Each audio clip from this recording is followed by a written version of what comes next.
అందరికీ నమస్కారం. నేను కమిశెట్టి భాస్కర్ రావు. మన ఛానల్ 500 సబ్స్క్రైబర్స్ అయితే అతి తక్కువ టైంలో పూర్తి కావడం జరిగింది.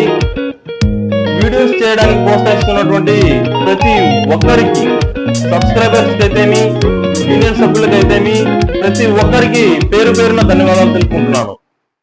ఈరోజు ఈసీహెచ్ఎస్ పాలిక్లినిక్ లో సెల్ఫ్ డిక్లరేషన్ ఫామ్ ఇవ్వవలసిన అవసరం ఉందా లేదా అనే దాన్ని తెలుసుకునే ముందు, ఇంకా మన ఛానల్ ఏమన్నా సబ్స్క్రైబ్ చేయకపోతే సబ్స్క్రైబ్ చేసి మరిన్ని ఇన్ఫర్మేషన్ వీడియోస్ పొందండి. ఇంకా వీడియోలోకి వెళ్తే, స్క్రీన్ మీద చూపిస్తున్నట్టు 21 మార్చి 2025కు central organisation ECHS adjutant general branch నుంచి ఒక లెటర్ అయితే ఇవ్వడం జరిగింది. ఈ లెటర్ గురించి మనం ఒక సపరేట్ వీడియోనే చేయడం జరిగింది. ఈ లెటర్ లో self declaration form parent ECHS clinic వెళ్లి ఓఐసి సమక్షంలో సిగ్నేచర్ చేసి అప్లోడ్ అయితే చేయమని ఈ లెటర్ లో చెప్పడం జరిగింది.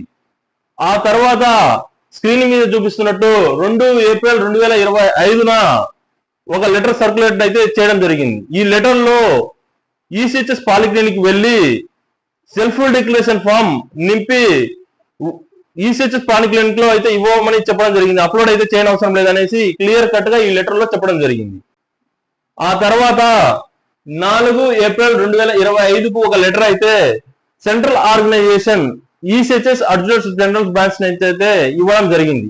ఈ లెటర్ లో 21 మార్చి 2025కి ఇచ్చినటువంటి లెటర్, 2 ఏప్రిల్ 2025కి ఇచ్చినటువంటి లెటర్, ఈ 2 లెటర్లను రద్దు చేయడం జరిగింది అనేది ఈ లెటర్ లో క్లియర్ గా తెలపడం అయితే జరిగింది.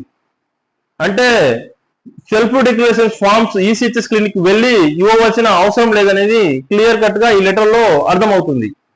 ఇప్పటి వరకు సెల్ఫ్ డిక్లరేషన్స్ ఫామ్స్ అనేది ఈసీహెచ్ఎస్ పాలిక్లినిక్ లో ఇచ్చినటువంటివి ఈసీహెచ్ఎస్ పాలిక్లినిక్ లోనే రికార్డెడ్ అయ్యి భద్రంగా ఉంటాయనేది కూడా ఈ లెటర్ లో చెప్పడం అయితే జరిగింది.